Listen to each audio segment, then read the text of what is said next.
इस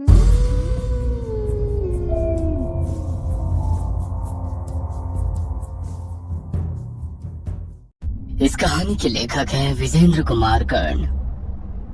बहुत ही विभत्स दृश्य था वहां का, और लाशें ही लाशें थी। उन लाशों पर सैकड़ों मक्खियां भिनभिना रही थी। इतनी भीषण रेल दुर्घटना पिछले 100 सालों में नहीं घटी थी। 3 रेलगाड़ियां, जिसमें एक मालगाड़ी शामिल थी, उनकी बोगियां एक दूसरे पर पूरी तरह जड़ी हुई थी। ट्रेन की जनरल बोगी समेत स्लीपर क्लास और एसी की कई बोगियां एकदम तहस नहस हो गई थी। शायद कोई भी नहीं बचा था उनमें। 72 घंटे हो गए थे इस भयानक दुर्घटना के, लेकिन लाशों के निकलने का सिलसिला लगातार जारी था। बचाव दल वाले पूरे मुस्तैदी से अपना काम कर रहे थे। ट्रेन की बोगियों में फंसे लोगों को ट्रेन के डिब्बों को काट कर निकाला जा रहा था। एम्बुलेंस और बोगियों को काटने वाली मशीन की आवाज सुनकर भी डर लग रहा था। एम्बुलेंस में घायल कम, लाशें ज्यादा ले जाई जा रही थी, लेकिन कुछ लोग अभी भी अपनों की तलाश में भटक रहे थे। बचाव दल वालों से उन्हें उम्मीद थी कि वो उनके अपनों को शायद निकाल लाए। मेरा बेटा, मेरा 18 साल का जवान बेटा, उसे कुछ मत होने दीजिए। उसे भगवान के लिए निकाल दीजिए। वो अंदर फंसा है। वो देखिए ना, उसके हाथों में हरकत हो रही है। उसे निकाल लीजिए, उसे निकाल लीजिए। माँ ऐसी ही होती है शायद, जहाँ उम्मीद ना हो वहाँ पर भी उम्मीद लगा बैठती है। उसका जवान बेटा मर चुका था, बेजान पड़ा था उसका शरीर। फिर भी उसे लग रहा था कि उसके हाथों में हरकत हो रही है, और चीख पुकार मची हुई थी। कोई अपनी मासूम बच्चे की लाश को देखकर बार बार बेहोश हो रहा था, तो कोई अपने बूढ़े पिता के मृत शरीर को घूर घूर कर देख रहा था। कोई अपनी पत्नी के मृत शरीर को सीने से चिपकाए रो रहा था, तो कोई अपने पति की लाश से बातें कर रही थी। कहा था जिंदगी भर साथ निभाओगे, अरे कहा था ना। फिर बीच रास्ते में क्यों छोड़कर चले गए? अरे बोलो ना, क्यों चले गए? मेरी मांग सूनी हो जाएगी। अब है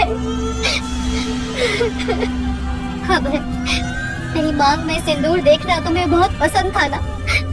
अब कभी नहीं लगा पाऊंगी मैं सिंदूर, कभी नहीं। बचाव कार्य तो जारी था, लेकिन अब जिंदा बचे लोगों की उम्मीद कम ही थी। लेकिन उस दर्दनाक मंजर वाली जगह पर भी लोगों के चित्कार और लाशों की भयंकर दुर्गंध के बीच फोटोग्राफर दिनकर फोटो ले रहा था। वही प्राइवेट अखबार में फोटोग्राफर का काम करता था। एक्सीडेंट के हर एक सीन को वो बारीकी से अपने कैमरे में उतार रहा था। उस भयानक और चीख पुकार वाले स्पॉट को देखकर उसकी आंखें भी भीग रही थी। लाशों को देख उसके दिल की धड़कन भी तेज हो रही थी, लेकिन उसे अपना काम करना था, क्योंकि उसी से तो उसका घर चलता था। उसने कई सारी फोटो खींची, और सारी तस्वीरें ऐसी कि कोई साधारण इंसान उसे देखे तो खौफ उसके चेहरे पर साफ साफ दिख जाए। तस्वीरें खींचकर वो उन तस्वीरों को जूम करके भी देख रहा था कि ठीक आई है कि नहीं। ऐसे ही एक तस्वीर को जब वो जूम करके देख रहा था, तभी अचानक वो एकदम से डर गया। बड़ी ही भयानक लाश की तस्वीर थी वो। उसकी दोनों आंखें बाहर को निकल गई थी, और वो आंखें ऐसा लग रहा था कि दिनकर को ही घूर कर देख रही है। तभी वहां अचानक बारिश शुरू हो गई। एक तो कड़ाके की सर्दी, ऊपर से बारिश।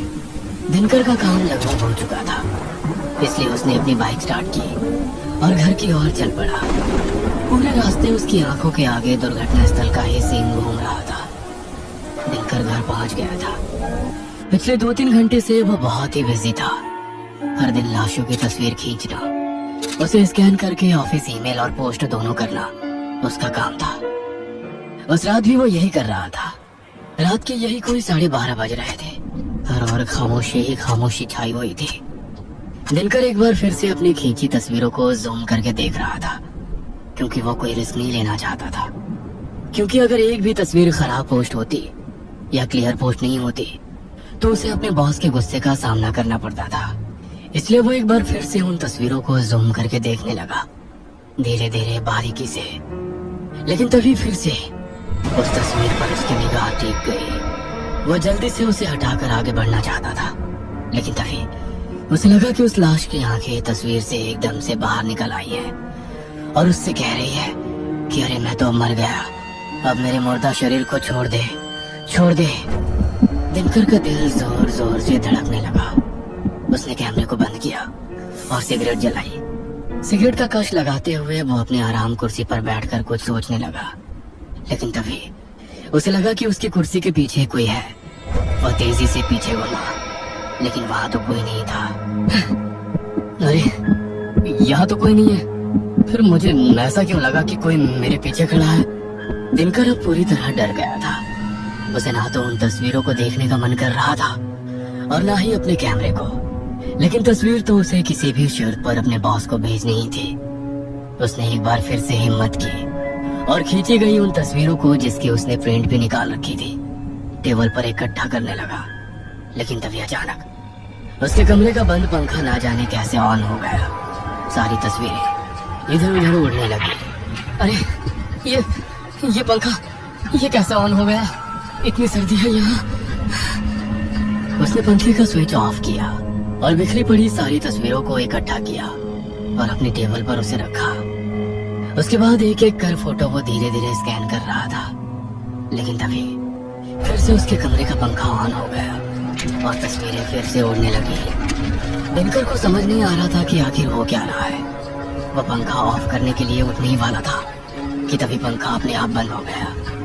दिनकर ने सारी बिखरी तस्वीरों को एक बार फिर से इकट्ठा किया और उसे अपनी टेबल पर रखे बड़े से पेपर वेट से दबा कर रख दिया।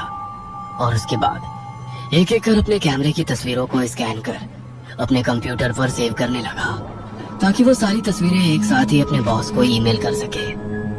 वो तस्वीरों को स्कैन करने में मगन था, लेकिन तभी दिनकर को ऐसा लगा कि कोई फिर से उसके पीछे आकर खड़ा हो गया है। उसकी तेज तेज सांसों की आवाज वो बिल्कुल साफ साफ सुन सकता था। एक बार फिर से दिनकर के दिल की धड़कन तेज हो गई। उसे कुछ समझ आता उसके पहले उसने देखा कि उसके पास रखे पेपर वेट पर किसी की उंगलियां हैं।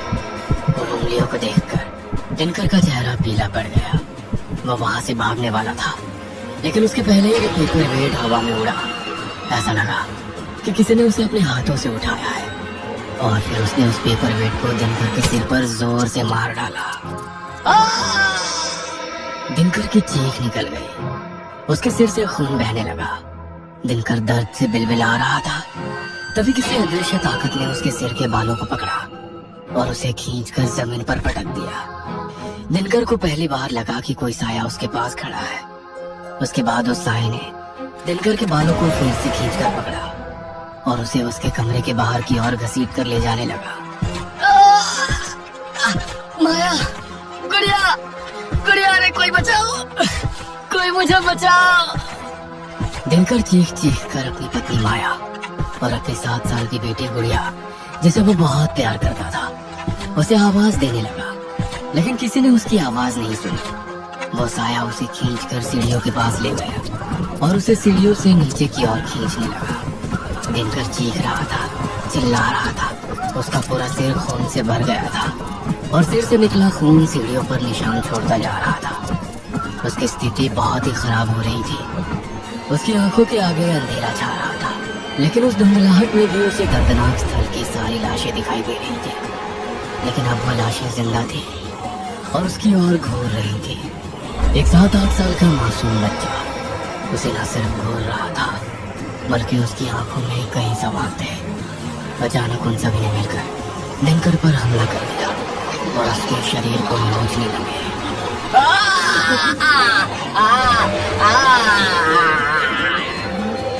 दिनकर दर्द से करा उठा और फिर से उसने अपनी पूरी ताकत लगाई और जोर से चिल्ला उठा, माया!